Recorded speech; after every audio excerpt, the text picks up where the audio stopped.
janji Allah kepada orang yang berdoa. Makanya doa itu benar-benar senjata orang mukmin, melebihi senjata apapun yang dimiliki oleh seseorang. Paling dahsyat itu kalau punya doa. Jadi kalau orang yakin kepada Allah, maka dan keyakinan dia kepada Allah lebih besar daripada keyakinan dia kepada apapun, maka selama dia masih bisa berdoa kepada Allah, dia tenang. Ada masalah dikit, oh Ilahi. Ada masalah dikit, Ilahi. Ada masalah dikit, Rabbi. Terus saja. Ada masalah sepele apapun, minta ke Allah. Ada masalah apapun, minta ke Allah. Dan kata Nabi, janganlah kalian menjadi lemah dalam berdoa, karena sesungguhnya tidak akan binasa seseorang selama dia masih berdoa kepada Allah. Itu hadis Nabi dari Aisyah. Janganlah kalian menjadi lemah dalam berdoa, artinya jadi pundung, jadi putus asa dalam berdoa, karena tidak akan binasa seseorang selama dia masih berdoa kepada Allah Subhanahu wa Ta'ala.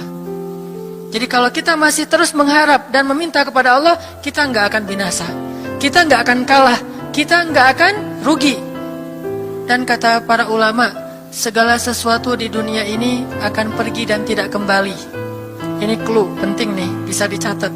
Segala sesuatu di dunia ini akan pergi dan tidak akan kembali kecuali doa. Dia pergi dan dia pasti akan kembali.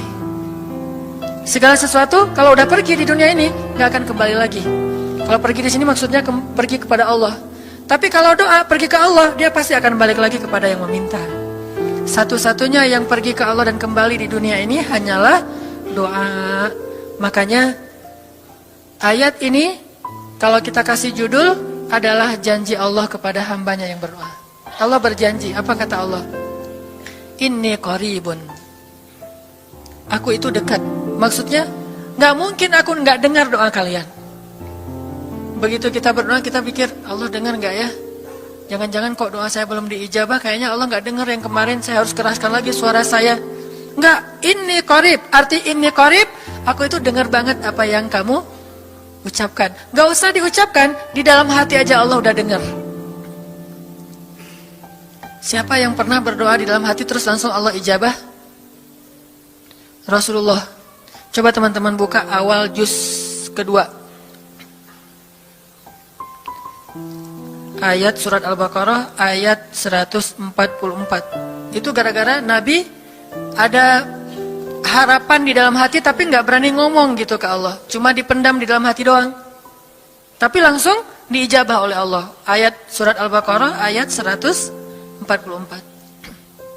Allah berfirman, Qad nara taqalluba wajhika fis samaa فَلَنُوَلِّيَنَّكَ قِبْلَةً تَرْضَاهَا فَوَلِّ وَجْهَكَ شَطْرَ الْمَسْجِدِ الْحَرَامِ وَحَيْثُ مَا كُنْتُمْ فَوَلُّوا وُجُوهَكُمْ شَطْرَهُ وَإِنَّ الَّذِينَ أُوتُوا الْكِتَابَ لَيَعْلَمُونَ أَنَّهُ الْحَقُّ مِنْ رَبِّهِمْ وَمَا اللَّهُ بِغَافِلٍ عَمَّا يَعْمَلُونَ. Jadi ceritanya, orang Yahudi suka menghina kaum muslimin gara-gara orang Islam kalau sholat waktu itu masih menghadap ke Al-Aqsa, Palestina. Jadi kata orang Yahudi itu, lihat orang Islam mah fake, suka niru. Kita sholat menghadap Al-Aqsa, mereka sholat menghadap Al-Aqsa. Berarti agama mereka itu adalah agama yang meniru agama kita, nggak original. Sering diperolok-olok, setiap kaum muslimin sholat dihina sama mereka. Akhirnya Nabi ngerasa sedih. Wah, gimana ya caranya? Sehingga setiap sore Nabi berdiri di suatu bukit, kemudian lihat ke langit. Cuman nggak ngomong, gini aja ke langit. Membatin. Bayangin, pernah nggak teman-teman membatin ke Allah? Ini yang harus kita coba lakukan. Belajar membatin kepada Allah. Itu romantis banget. Jadi duduk sendiri, Allah, ngomong gitu dalam hati. Dan yakinlah ini qarib, Allah tuh dengerin. Jangan pikir, saya kayak ngomong sendiri, kayak orang kurang waras. Enggak, Allah itu mendengar. Jadi kita batin aja sama Allah, ngomong dalam hati, ya Allah, saya tuh lagi gini, ada masalah. Ngomong dalam hati kita, please Allah, please, gitu ya. Nah, itu kalau kita membatin, inni qaribun wa asirru qaulakum aw ijharu bih innahu alimun bidzatis sudur.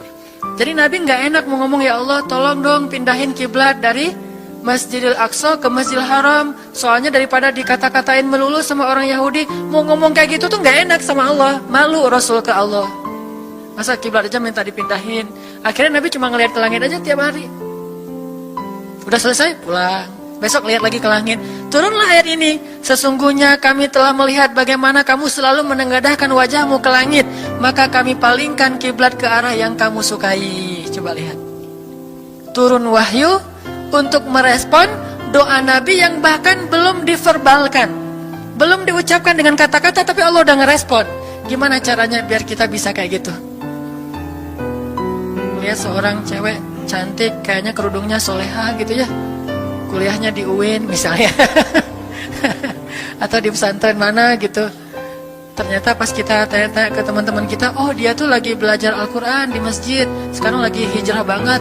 Bahkan udah hafal juz amma, juz 30, Masya Allah. Terus dalam hati, aduh, ini kayaknya cocok menjadi ibu bagi anak-anak saya. Wih.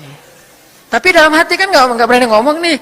Tiba-tiba dapat berita, dia masih jomblo juga loh, belum ada apa-apa, gak ada ikatan sama siapa-siapa. Oh gitu, membatin lagi, ya Allah, bisa gak ya saya datang ke rumah dia. Tiba-tiba kita ngelewat, ketemu dia lagi benerin motor, lagi parkir motor depan rumah dia. Si Neng itu ternyata rumahnya di sini. Ternyata tetangga. Ada aja jalan tuh Allah mempertemukan. Allah tahu isi hati kita. Bisa nggak caranya sespontan itu? Gampang. Pengen sesuatu, Allah kasih. Padahal kita belum minta. Ini kan keajaiban doa nih. Cuman kita seringnya ngerasa udah minta berkali-kali kok nggak dikasih-kasih. Kita belajar sekarang. Rasul nggak usah minta pakai verbal, cuman membatin doang dalam hati, Allah udah ngasih. Pernah nggak teman-teman ngerasa kayak gitu? Ada kepengen sesuatu, tiba-tiba terwujud. Pernah kan? Tapi kepengennya yang baik-baik. Pengen misalnya, aduh, saya pengen banget umroh, cuman mau ngomong kayak gitu mah, saya mah orangnya kayaknya nggak mungkin bisa umroh kalau ngandalin harta. Orangnya nggak mampu, kerjanya juga pas-pasan, gimana mau umroh untuk makan aja susah. Tapi pengen banget dalam hati kita. Dan itu rindunya tuh rindu banget. Setiap kali ngelihat video atau tayangan di TV tentang umroh dan haji, menitikkan air mata. Saking kangennya ke Baitullah. Allah tahu itu dalam hati kita. Tiba-tiba ada jalan. Ada aja jalannya. Dan bisa dikasih sedekah, bisa juga hadiah, bisa juga door prize, bisa juga macam-macam. Pokoknya ada jalan aja, tiba-tiba bisa umroh. Dan saya sering banget membawa orang umroh. Di antara jamaah itu selalu ada 1 atau 2 orang yang umrohnya itu miracle, keajaiban dari Allah. Ketika saya cari tahu alasannya apa, ternyata emang dia dari dulu pengen banget umroh. Cuman gak bisa ngandelin hartanya, Allah kasih jalan yang lain. Bukankah Allah itu memampukan yang diundang, bukan mengundang yang mampu? Kan itu yang sering kita dengar kan? Allah tidak mengundang yang mampu, tetapi memampukan yang diundang. Kalau udah Allah undang, pasti mampu. Kalau Allah nggak ngundang, walaupun dia mampu nggak akan bisa. Jadi Allah bukan mengundang yang mampu, tetapi memampukan yang diundang. Sehingga kita kalau hati kita kayaknya pantas diundang, Allah undang tuh. Begitu juga dalam urusan rezeki. Aduh, saya pengen kerjaan yang kerjaannya itu lebih halal, lebih nyaman, bisa sholat berjamaah tepat waktu, ada waktu juga buat keluarga, bisa juga berdakwah ke teman-teman. Akhirnya membatin kita itu karena kuat banget, Allah wujudkan. Ini artinya Allah qaribun, Allah maha dekat. Sehingga kalau kita pengen doa kita itu powerful, belajar dari as-siqah billah. Tips pertama adalah as-siqah billah. Percaya deh sama Allah.